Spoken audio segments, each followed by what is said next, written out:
And now, once again, back to Stan Marley in The Sinister Cinderella!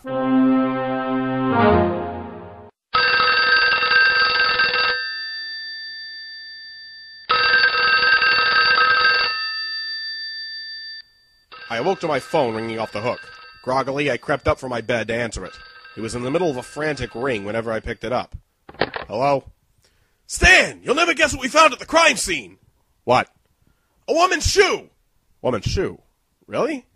Yeah, you gotta get down here. Can't this wait until morning, Dingy? Not if you want to get an early lead into the case.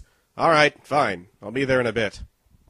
Monday, July 16th, 1945. It was now 4:30 a.m. I took a quick shower, got dressed, and made a fast piece of toast to wolf down on my way out the door. Ready for a brand new day, I guess, even if that day had just started a little earlier than I'd hoped for.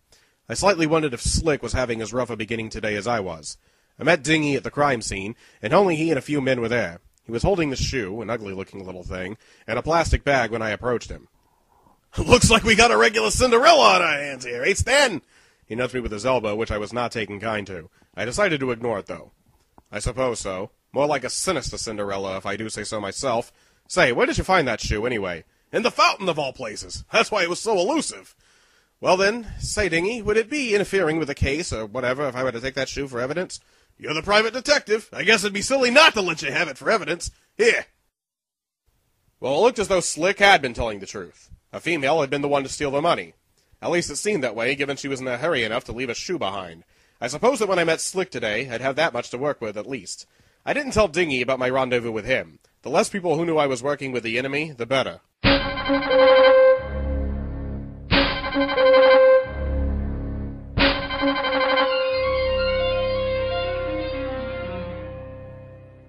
I met Slick at Greenbank Park around 2 p.m. Slick looked the same as ever. Brown trench coat was buttoned and tied around his small build as tightly as it could go. The neck of it was upturned as best as it would and masked him from the nose down.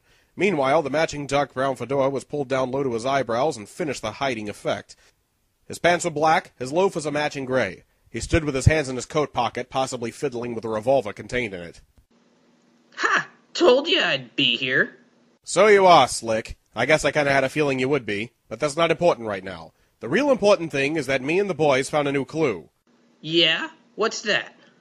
A woman committed the crime. We found this shoe at the scene. Told you it wasn't me. Yeah, enough of the I told you so's. The big question is, do you know any female criminal masterminds that could have possibly been behind this or worn this shoe? Well, I don't know who would have worn that shoe, but... But what? But I do know a pretty good female criminal mastermind. So who's that? He told me she was a dame named Sylvia and that she used to be his old flame. He acted like he didn't want to turn her in, but he was clearly looking out for number one. According to him, she lived in apartment 13B in Ironbridge Estates. It seemed as though we should pay her a visit. So he and I got into my car and drove downtown toward the estate's building. As we climbed up the floor via elevator, Slick seemed to get more and more nervous. It was starting to become obvious that he was having a change of heart. We walked down the carpeted hallway and up to the door. I gave it a quick knock while Slick hung behind me. Who's there? I pushed Slick forward and let him do the introducing. It's me, Slick. You remember me? Slick? I thought I told you never darken my doorsteps again. Oh, come on, Sylvia. I said I'm sorry.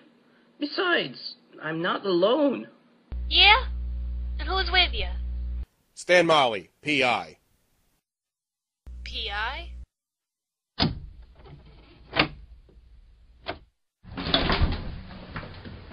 Sylvia was a handsome woman, a little blonde number.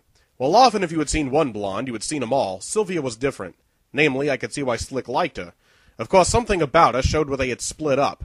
That was a coldness.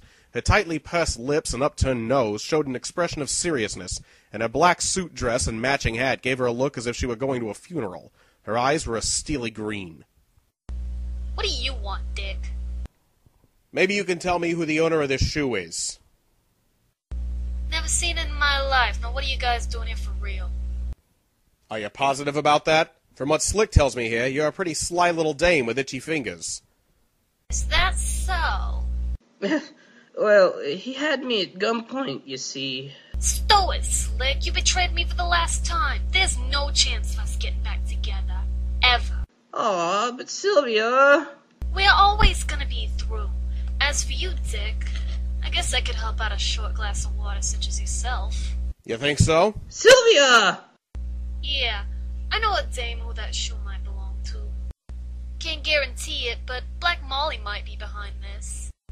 She's worse than I am when it comes to these things. I'm more of a diamonds girl myself.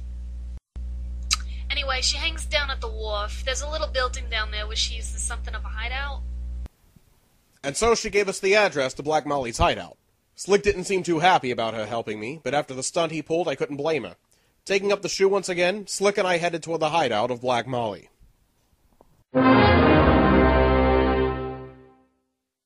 And that concludes tonight's episode.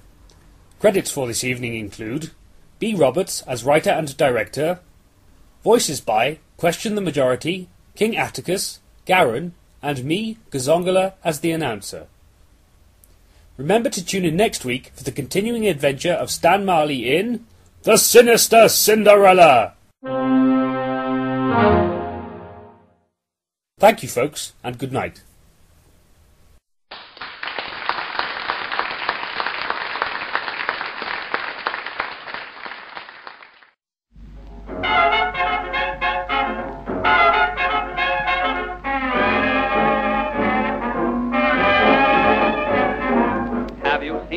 Well-to-do upon Lenox Avenue, on that famous thoroughfare, with their noses in the air, high hats and colored collars, white spats and $15, spending every dime for a wonderful time. If you're blue and you don't know where to go to, why don't you go where Harlem lives, putting on the Ritz, spangled gown upon the bevy of high brown from down the levee, all bits and bits, putting on the Ritz.